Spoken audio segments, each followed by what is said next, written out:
Story 1. I finally got my hands on a Steam Deck just in time for my trip east to visit my family. I love PC and Nintendo Switch games, and despite planning on bringing only my Steam Deck, my parents asked me to bring both my Switch and my Steam Deck because my sisters also love Nintendo games. They thought it would be fun to let them play some games. Current inventory: Steam Deck, Nintendo Switch with Joy-Cons, 3 games for Switch: Mario Odyssey, Smash Bros. Ultimate, and Splatoon 2, and a Pro Controller. As I'm on my flight, my Steam Deck died. I forgot to charge it last night. But it's not a big deal because this plane has onboard Wi-Fi and Splatoon sounds nice right now. I plug my Steam Deck in and forget about it for a while, placing it in the front pouch without zipping it up. About 30 minutes later, I get a tap on my shoulder. An entitled mother asked if her son could play with my device. Me: sorry, this game isn't multiplayer. It's a good excuse, and I didn't feel like playing with a random kid. Plus, I didn't have the Joy-Con grip or another Pro Controller. Entitled parent: I'm sorry. Me: yeah, sorry, unless your son has a Switch, he can't play. Entitled parent: no. I am the adult here, and my son is over there, points left, really wanting to play it. Me: sorry, it's mine, so. Then entitled parent reaches her hand over, attempting to take it. I jerk my arm out of the way, causing her to flinch. Entitled parent: did you just try and hit me? Me: no, She runs right, despite pointing left at her son earlier, clearly trying to get to him. Before I continue, I'm generally a nice guy who always says sorry, even when it's not my fault, and I go out of my way to avoid causing trouble for others. She comes back with a flight attendant, and everyone is now looking to see what the fuss is about. Entitled parent: this man stole my son's Switch, and now he won't give it back. Typical entitled behavior, trying to take it. Me: no, this woman came up to me, asked to borrow it, and when I said no, she tried to take it. Entitled parent: no way, now you're lying to keep it. The flight attendant looks like she's running on 2 hours of sleep, has dealt with something like this before, and hasn't had coffee yet. Flight attendant: look, I understand your situation, but I can't just take this guy's Switch even if it's not his unless we can prove it's yours. Entitled parent: what is there to prove? He clearly doesn't own it. I started tearing up with all the yelling ADHD things. Entitled parent: he's literally crying. He has to be guilty. The entitled mother's kid leans over with big headphones on, likely noise canceling. Mommy, did he say yes? Entitled parent was told to stay in her chair for the rest of the flight, and if this happened again, she might face a possible ban. About another 2 hours later, I need to use the bathroom. I put my Switch in the back pouch and zip it up to prevent entitled parent from stealing it. When I got back, to my surprise, my Switch was still there, but the Steam Deck was gone. Remember when I put it in the front pouch and didn't zip it up? Knowing it was entitled parent, I went to her seat, and sure enough, her kid was happily ruining my win streak. I immediately got a flight attendant. Entitled parent: no, this is mine. Flight attendant: okay, listen, unless you have some evidence, I can't take this. Unlike the Switch, the Steam Deck has a convenient password feature. Me: well, turn it off and put the password in. Entitled parent: and why exactly do I need to do that? Me: well, if it's yours, then you would know the password. Now everyone in the section of the plane is peeping in, and everyone knows entitled parent is at fault. Entitled parent: well, Flight attendant: okay, ma'am, restart it. Entitled parent tells her kid to turn it off. Eventually, they get to the password screen, and to no surprise, they don't know it, while I put it in on the first try. So yeah, she got banned after that, and I had a fun time at my family's house. They got a good kick out of that story. Story 2. I was visiting Truckee in California over the weekend. There's a great little fishing spot where I tend to find trophy-sized brown trout on the west end of Donner Lake. I carry a 2-rod fishing license so I can cast bait on one rod and lures on the other. It's also important to know the bridge has a sign on it that specifically says, "No jumping or diving from the bridge." So anyway, I'm at this spot under a bridge casting out. It's been a slow day, and I haven't caught anything yet. No big deal though, it's just nice to be out with everything going on in the world. The occasional paddleboarder or kayaker comes by, waves, and turns around because there is not much clearance under this bridge, and they're respecting that I'm fishing there. Along comes this little kid, whom I don't see, and he starts jumping off the bridge. As you can imagine, I am not happy. Any chance I had of catching fish just went completely away for a few hours. Fish are frightened very easily, so something like jumping off a bridge scares them, and they hide.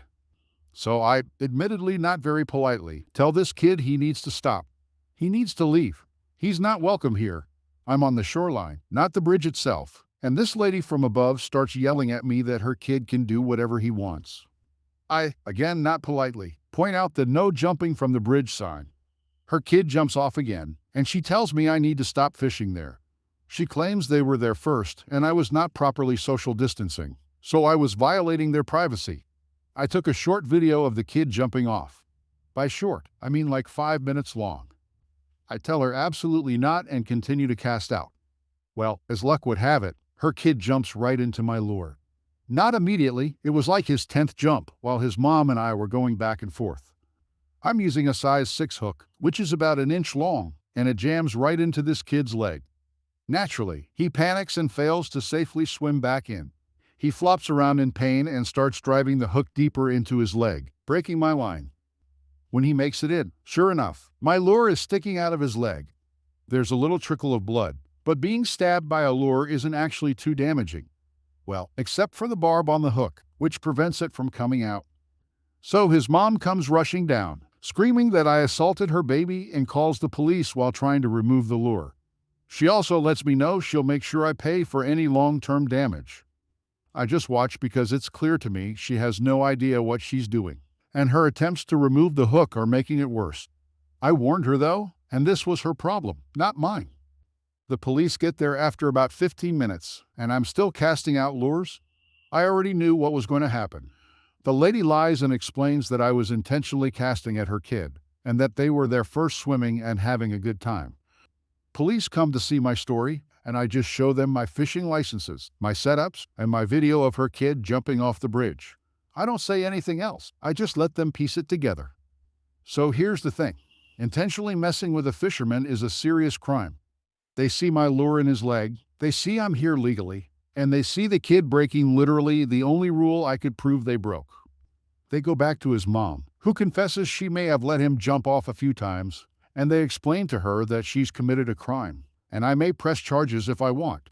She looks at me in disbelief and starts screaming about how I maimed her kid. I explain, less than politely, that I will not press charges if I can get my lure back in the next 10 minutes, a task I know is borderline impossible.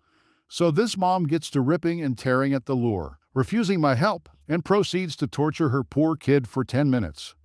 I didn't get my lure back, and true to my word, decided to press charges. The police took the lady away in cuffs and sent for paramedics to get the lure out. I'm not sure what happened next, but I didn't get my lure after the paramedics took him away. Not a big deal, it's only like $4.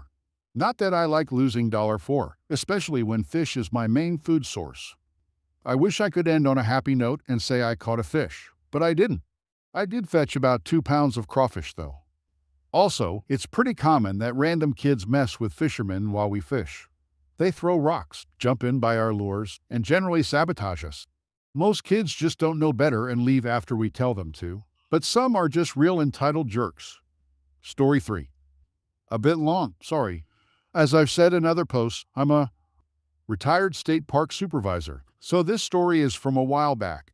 Every Monday, we had to turn in weekly reports at our headquarters.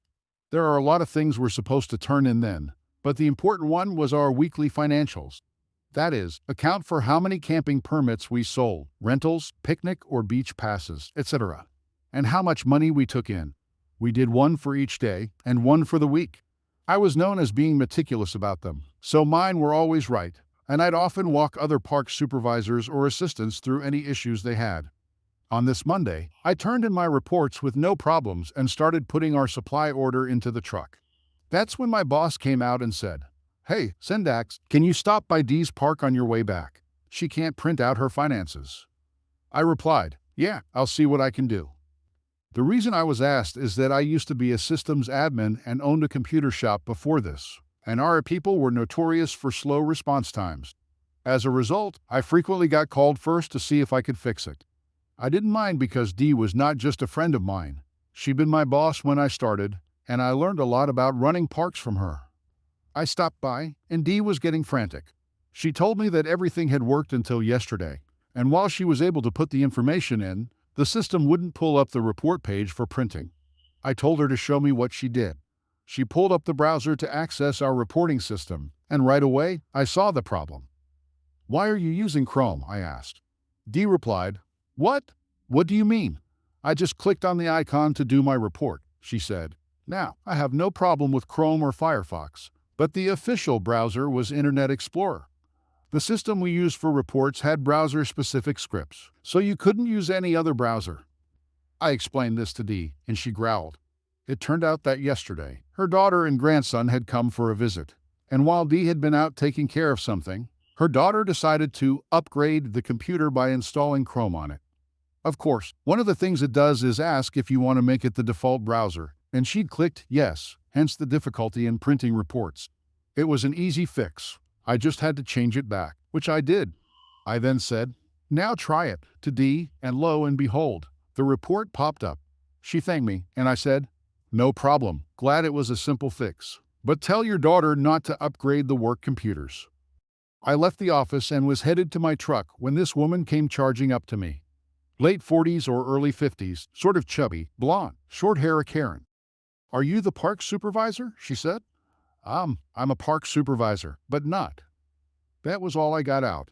She proceeded to start yelling about how my park ranger had ruined her family's weekend. Now, this park didn't have a park ranger. She was talking about Dee. I tried to get a word in edgewise, but nope. She was on a tear about that terrible person. I realized I was going to have to wait her out. She proceeded to tell me all about how Dee had ruined her weekend, while I started mentally adding up the various park rules and state laws this woman and her family had broken. By the time she wound down, I'd counted 5 park rules, 2 misdemeanors, and a probable felony, and thought that Dee must have been in a forgiving mood. She finally ended with, "And I want her fired," I said. "I can't do that." She yelled, "Why not?" I said, "Because she's the supervisor of this park. I'm the supervisor of a different park. I can say that I wouldn't have ruined your weekend." She said, "Really?" I said, "Absolutely. If you'd been at my park, I'd have had the police in to give you tickets and then evict you. I'd have ruined your life, not your weekend." She stared at me for a second and said, "I'm going to call your headquarters about this." I said, "I'm sure you will when you get home," and then I smiled and in a cheery voice added, "Now have a safe trip." She huffed, turned around, and stormed back to her car. I waved as she left. As her car was disappearing, I heard laughter coming from behind me. Dee had come out of the office and had tears in her eyes from laughing. She said, "I can't believe you just did that." I said, "Well, I figured I should show her just how much worse it could get." Dee said, "I always thought people from your former park were exaggerating when they called you the supervisor from hell. I thought you were really easygoing, but I can see now why they called you that." I said, "I don't like doing it, but when the situation calls for it, well, I release my inner jerk." We laughed, and I went back to my park. No, the Karen never called, or if she did, it never made it back to us.